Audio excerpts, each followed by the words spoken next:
வணக்கம். என் பேர் ராகினி. நான் மட்டக்களப்பு மாவட்ட சமூக செயற்பாட்டாளராக இருக்கிறேன். திருகோணமலை பிரகடனம் நாங்கள் முற்றுமுழுதாக ஈழத்தமிழர்களாகிய நாங்கள் முற்றுமுழுதாக இதை ஏற்றுக்கொள்கிறோம். இதில் உள்ள பக்கங்கள், இந்த திருகோணமலை பிரகடனம் ஏற்ற அமைப்பின் இதில் உள்ள பக்கங்கள் அனைத்தும், இதில் உள்ள வரிகள், இதில் உள்ளடக்கப்பட்டுள்ள வரிகள் அனைத்தும் மிகவும் துல்லியமாக ஈழத்தமிழர்களாகிய எங்களுக்கு எங்களுடைய சுய நிர்ணயத்துக்கு எங்கள் இனம் தொடர்ந்தும் இப்பூமியில் வாழ்வதற்கு மிகவும் துல்லியமாக வடிவமைக்கப்பட்டிருக்கிறது. ஒவ்வொரு வரிகளும் வார்த்தைகளும் இது இலங்கையில் உள்ள பேராசிரியர்மார்களாலும் புலம்பெயர் தேசத்தில் உள்ள பேராசிரியர்களும் சேர்ந்து வடிவமைக்கப்பட்டிருக்கிறது. இதை நாங்கள் ஒரு பொக்கிசமாகத்தான் நாங்கள் நினைக்கிறோம். இவ்வளவு காலமும் எமது ஈழத்தமிழர்கள் பாதிக்கப்பட்டு இவ்வளவு காலமும் எங்களது இனத்துக்குரிய நியாயம் கிடைக்கப்படவில்லை.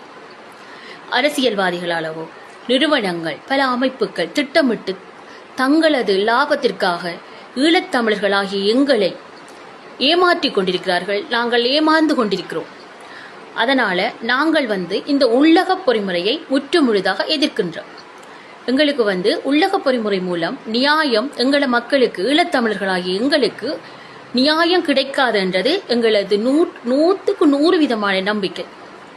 வெளியக பொறிமுறையைத்தான் நாங்கள் எதிர்பார்க்கிறோம். நாங்கள் ஈழத்தமிழர்களாகிய நாங்கள் எங்களது நியாயத்தை பெற்றுக்கொள்வதற்கு இந்த எற்றா அமைப்பின் ஊடாக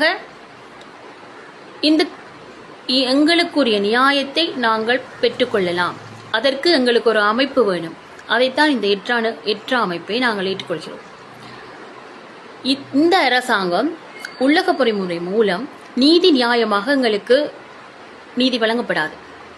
அதற்கு ஆதாரங்கள் இப்பவும் எங்களிடம் இருக்கிறது. ஒன்று நமது நில ஆக்கிரமிப்பு தொடர்ந்து நடந்து கொண்டிருக்கிறது. தொல்பொருள் நிலையங்கள் என்ற பெயரில் நில அபகரிப்பு நடந்து கொண்டே இருக்கிறது. இந்த அரசாங்கம் வந்ததுக்கு பிறகு இருந்ததை விட அதிகமாக நடந்து கொண்டுதான் இருக்கிறதே தவிர குறைந்ததாக இல்லை. அடுத்தது பண்ணையாளர் பிரச்சனைகள். தொடர்ந்து ஈழத்தமிழர்களாகிய எங்களுக்கு அநீதி நடந்து கொண்டுதான் இருக்கிறது. எங்களுக்கு நியாயம் கிடைக்கும் என்ற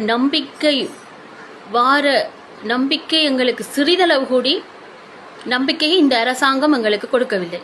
அதனால் ஈழத்தமிழர்களாகிய நாங்கள் அனைவரும் இந்த எற்றா அமைப்பின் ஊடாக எங்களுக்குரிய நியாயத்தை பெற்றுக்கொள்வதற்கு தயாராக உள்ளோம்.